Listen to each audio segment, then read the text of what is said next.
Iran ने पाकिस्तानी सालिसों को America के साथ जंग के खात्मे के लिए नई तजावीज़ पेश कर दी। ईरानी सरकारी मीडिया के मुताबिक ईरान ने मुज़ाकरात के लिए अपनी तजावीज़ जुमेरात को पाकिस्तानी सालिसों के जरिए भेज दी। इससे पहले भेजी जाने वाली ईरान की तजावीज़ में जंग का खात्मा और हमले दोबारा ना करने की जमानत मांगी गई थी। समुद्री नाकाबंदी खत्म होने की सूरत में आबनाए हुर्मुज़ खोलने पर आमादगी और उसके बाद न्यूक्लियर इशू पर बात करना भी तजावीज़ का हिस्सा था। अमरीकी सदर ने उस वक्त तजावीज़ मुस्तरद कर दी थी।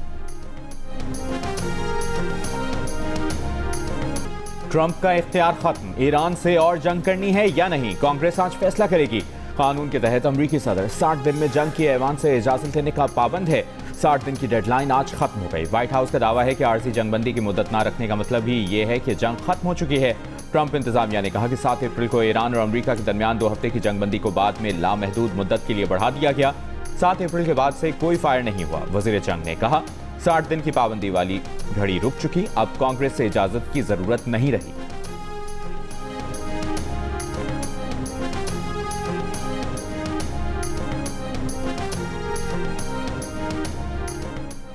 ईरान का कहना है कि अमेरिका से मुज़ाकरात में पाकिस्तान ही बाज़ाब्ता सालिस है। अमेरिका के साथ मुज़ाकरात से फौरी नताइज की तवक्को रखना मुनासिब नहीं। ईरान मुख्तलिफ ममालिक से बातचीत करके अपने मौक़िफ़ की वजाहत कर रहा है। मुज़ाकरात के इनेकाद का फैसला हुआ तो बाज़ाब्ता मुत्तला करेंगे। तर्जुमान ईरानी वज़ारत ख़ारिजा इस्माइल बकाई ने कहा कि अमेरिका की जानिब से ईरानी जहाज़ पर कब्जे को समुद्री क़ज़ाक़ी समझते हैं। मामला पाकिस्तानी सालिस के जरिए उठा रहे हैं ताकि ज़ेर हिरासत ईरानी शहरों की रिहाई मुमकिन बनाई जा सके। ईरान और रूस के दरमियान स्ट्रेटेजिक पार्टनरशिप मुआहदे के तहत सियासी, सिक्योरिटी और माशी शोबों में वसी ताउन है। इस्माइल बकाई ने अमरीकी महकमे खारिजा का बयान शेयर करते हुए अमरीकी हमले को दिफाई इक़दाम करार देने का दावा मुस्तरद कर दिया। कहा अमरीकी हमला अपना दिफा नहीं बल्कि ईरान के खिलाफ खुली जारहियत थी।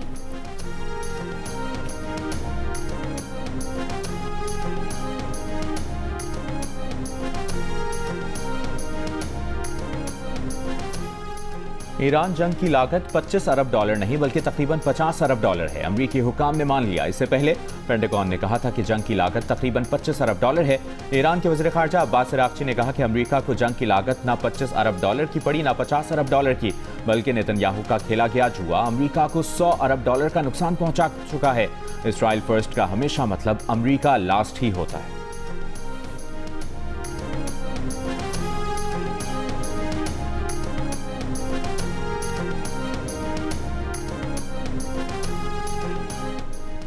मुत्तहिदा अरब अमीरात के सदारती मुशीर अनवर प्रकाश का कहना है कि ईरान ने अपने हमसाया ममालिक के खिलाफ जारहियत की। ईरान के किसी भी एकतरफा समझौते या इंतजामात पर भरोसा या इन्हिसार नहीं किया जा सकता।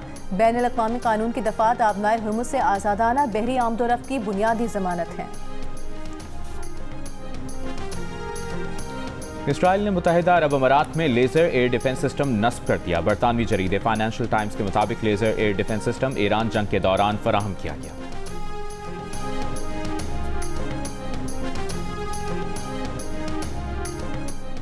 खाम तेल की सप्लाई पर आलमी तशवीश बरकरार, कीमतों में उतार चढ़ाव जारी। ब्रेंट खाम तेल $110 फी बैरल पर ट्रेड होता देखा गया। अमरीकी खाम तेल WTI के $102 फी बैरल में फरोख्त जारी। गुज़िश्ता रोज़ ब्रेंट खाम तेल $126 फी बैरल की सतह पर आ गया था। अमरीका और इसराइल के ईरान पर हमलों के बाद से ब्रेंट की कीमत में 40% इजाफा हो चुका है।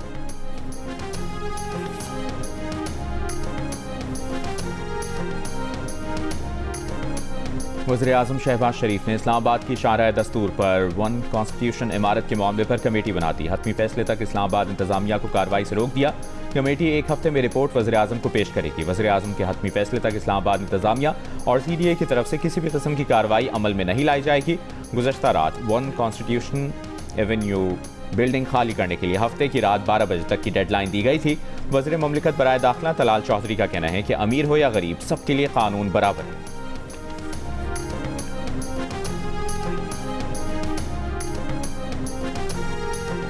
अल्हम्दुलिल्लाह पन बिजली से जो बन रही है वो इस वक्त 6000 मेगावाट पे पहुंच चुकी है जो 1000 होती थी। और गैस का हमारा जो हमने स्पॉट के ऊपर महंगी गैस खरीदनी पड़ी क्योंकि कतरी गैस नहीं आ सक रही थी आप लोगों की सहूलत के लिए, वो अल्हम्दुलिल्लाह कल पाकिस्तान के अंदर पहुंच चुका है। और उसके पहुंचने के बाद बिजली की लोड शेडिंग का अब खात्मा हो चुका है।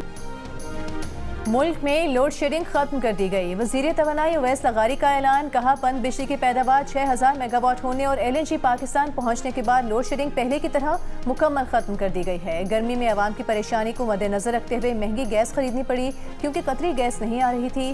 कुछ रोज आवाम को लोड मैनेजमेंट का सामना करना पड़ा। इस दौरान लोड शेडिंग के खात्मे के लिए फर्नेस और ईंधन पर चलने वाले प्लांट्स भी चलाने पड़े। आइंदा भी कोशिश होगी कि सारिफीन को महंगी बिजली से महफूज रखा जाए।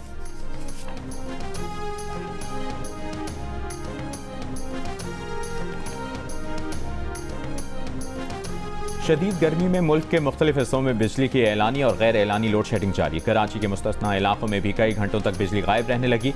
लोड शेडिंग से मुतासरा इलाकों में garden, Lyari, north Karachi, new Karachi, Malir, Korangi और अंगी टाउन, मंगूपीर, सुरजानी, सोहराबकोट और बल्दिया टाउन शामिल। मकली और ठट्टा समेत गिरदोनवाह में 14 घंटे की लोड शेडिंग। मीरपुर खास में लोड शेडिंग का दौरानिया 6 से बढ़कर 8 घंटे हो गया। हिस्को हुकाम का कहना है कि शदीद गर्मी में सिस्टम पर दबाव की वजह से लोड शेडिंग बढ़ी। कोयटा में 4 से 6 घंटे की लोड शेडिंग। बलूचिस्तान के मुख्तलिफ इलाकों में लोड शेडिंग का दौरानिया 8 से 18 घंटे तक पहुंच गया।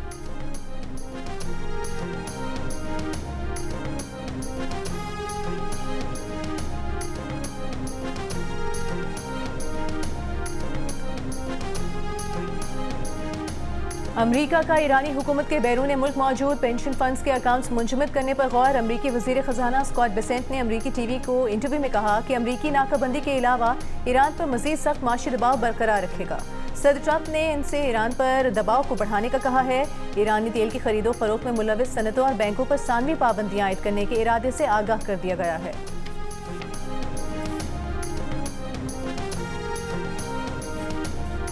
मुत्तहिदा अरब अमारात ने अपने शहरियों के ईरान, लबनान और इराक के सफर पर पाबंदी आयद कर दी। मुत्तहिदा अरब अमारात ने खित्ते में मौजूदा पेशरफ्त की रोशनी में अपने शहरियों के ईरान, लबनान और इराक के सफर पर पाबंदी आयद कर दी। सोशल मीडिया पर जारी एक बयान में मुत्तहिदा अरब अमारात की वजारत खारजा ने अपने शहरियों को हिदायत दी कि वो इन ममालिक से फौरन वापस आ जाएं।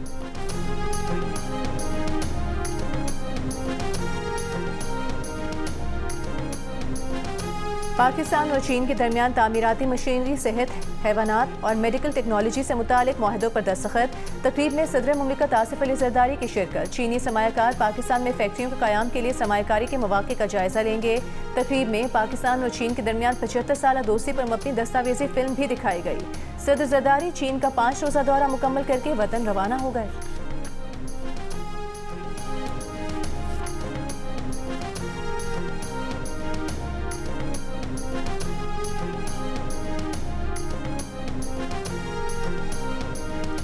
वफाकी वज़ीर दाखिला मोहसिन नकवी और गवर्नर खैबर पख्तूनख्वा फैसल करीम कुंडी की मुलाकात। खैबर पख्तूनख्वा में अमन अमान, इंतजामी उमूर और सिक्योरिटी की मजमूई सूरत हाल पर तबादला ख्याल। NFC अवार्ड, अमला में अमन अमान, तरक्याती इक़दामात, अफगान सरहद से दरअंदाजी और दीगर मामलात पर गुफ्तगू। मोहसिन नकवी का कहना है कि खैबर पख्तूनख्वा में पायदार अमन और तरक्की और खुशहाली के लिए वफाकी हुकूमत हर मुमकिन इक़दामात कर रही है। मोहसिन नकवी का FIA हेडक्वार्टर्स का भी दौरा। FIA को मजीद मौसर, फ़ाल और अवाम दोस्त बनाने के लिए इस्लाहात का जायजा लिया गया।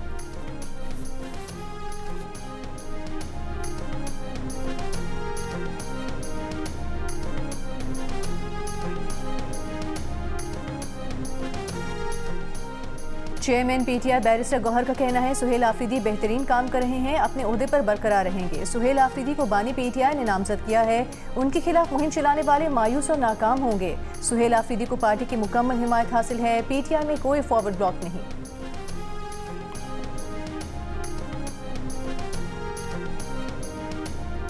ईरानी वजीर खारिजा अब्बास अरागची का सऊदी अरब, कतर, तुर्की, मिस्र, इराक और अज़रबैजान के वज़ीर खारिजा से टेलीफोन पर राबता। ईरानी वजारत खारिजा के मुताबिक बातचीत में खित्ते की ताज़ा तरीन पेशरफ्त पर तबादला ख्याल किया गया। अब्बास अरागची ने अमरीका और इसराइल के साथ जंग के खात्मे के लिए ईरान की जानिब से किए गए इक़दामात से आगाह किया।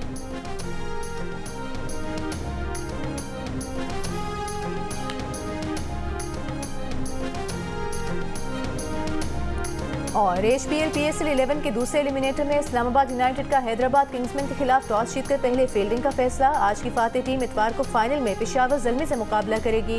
PSL के तमाम मैचेस जियो सुपर और डिजिटल ऐप माइको से बराह रास्त नशर किए जा रहे हैं।